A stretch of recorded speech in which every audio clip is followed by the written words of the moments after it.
Yeah, welcome to an exciting discussion, and I am Oluwatoyin Akonde. I'm super excited today because today's episode of this program is not just going to be the regular. In the Methodist Church Nigeria,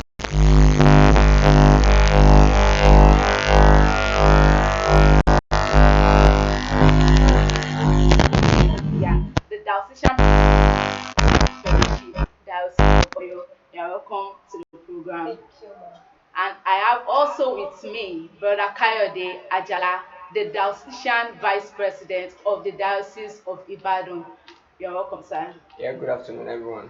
You're welcome. So moving on, I welcome everyone once again to this program, and this program is powered by the Diocese of Ibadan Methodist Church Nigeria.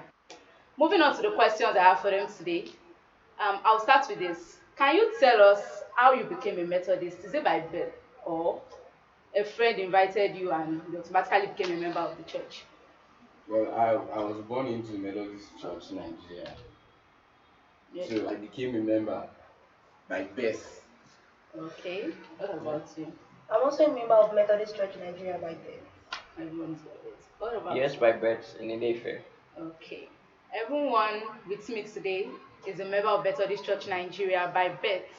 All right. And as I mentioned earlier, people, the guests I have here with me today, they are in positions of one role or the other in the Methodist Youth Fellowship. Is the national president. She's the diocesan president of our diocese, that's Diocese of Oyo, and is the vice president of his diocese. How and why did you take up these leadership roles in the Methodist Church? Wow, that's a lot. Well, Okay. my taking up leadership position or role in youth fellowship born out of passion to serve. Okay. Wasn't born out of let them see me, but I was just like, how can I contribute my quota to the Methodist Church?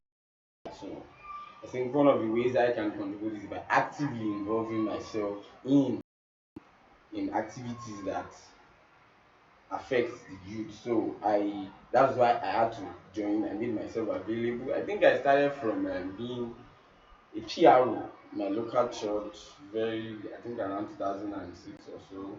Then I pulled out again until I got to Methodist Campus Fellowship, and then I had to fully involve myself in activities with the at the circuit and at Sunday. So since then, I think around 2010, I've been actively involved Youth in youth Fellowship. fellowship activities in my from my local church to now the We national know you church. as the national president. What's your local church, please? My local church is David Olabi Memorial Methodist Church, Agba. That is my home church, but I attend the That's Cathedral where. of the Living Spring in Osun State. Okay. Yeah. Okay, thank you. How and why did you take up the leadership role you now occupy? Mm, I'm going to say that the first thing is about fulfilling the purpose and the will of God.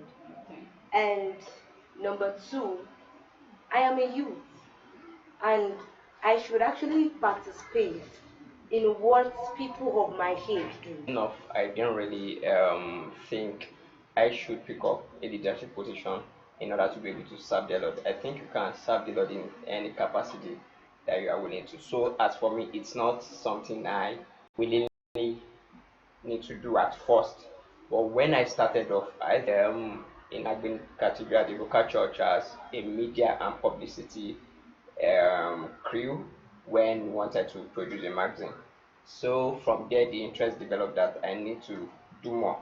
Then I became the circuit president, which lasted for I think two terms of 6 years. So I grew the interest that I need to contribute more when I see the lacuna, like the gap that need to be filled in the church as the youth. When I see that people are not really turning up as the youth, and you need to actually do something to it. So I think, okay, let's step up this thing. Then I came to the diocesan level. But you see that you do things alone, you need a lot of people to do it. So you see that there is a will as a youth you should have the will to actually pick up the position, because if you didn't do it there will be nobody to do it. And it's not just a person that needs to do it, so it should be a thing that all of us should have interest in for the betterment of the fellowship and the youth, the church at large. Thank you so much. Okay. Now we'll be moving to the topic which says obeying the call now that there is strength. From this topic, who are those that are referred to as people that need to obey the call now that there's strength? Who are those people that have that strength to do that? Well, basically the young people. Okay. And this time around, we are actually looking at the youth. That we need to take up the call now that we have the strength to do it. If you look at Ecclesiastes chapter 12, it's talking about remember now your creator in the days of your youth, when the evil days have not come, and you say you have no more pleasure in them. So now that we have the strength, now that you have, we are at that stage in our life where actually it's the formative stage. It's the time to build capacity. So this is the time you can actually pick up the call. You can take up the call because it is believed that whatever you do at the foundation.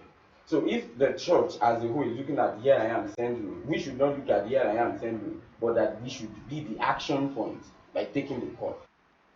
So that's